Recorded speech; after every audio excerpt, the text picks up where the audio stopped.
কারণ যদি এমনটা করেন, প্রথমত আল্লাহ আপনাকে যা দিয়েছেন তাতে সুখী থাকবেন না, দ্বিতীয়ত সহজেই ভুলে যাবেন যে যিনি সব কিছু নিয়ন্ত্রক তিনি হলেন আল্লাহ।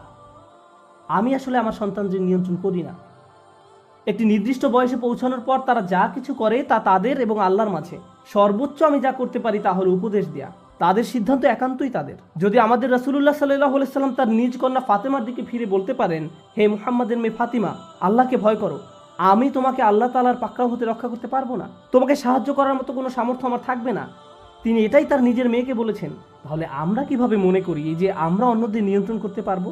এমনকি আমাদের পরিবারের মধ্যেও শয়তান চায় আমরা যেন মনে করি আমরা হলাম নিয়ন্ত্রক। কিন্তু বিষয়টা আসলে আল্লাহর অধিকারে। সে আমাদের মনকে এভাবে সম্পূর্ণ আচ্ছন্ন করে ফেলে। আর অবশ্যই মানুষকে নিয়ন্ত্রণ করতে গেলে হিতে বিপরীত হয়। মানুষকে নিয়ন্ত্রণ করা যায় না, আসলেই যায় না, আসলেই যায় না। আর যখন নিয়ন্ত্রণ করতে গিয়ে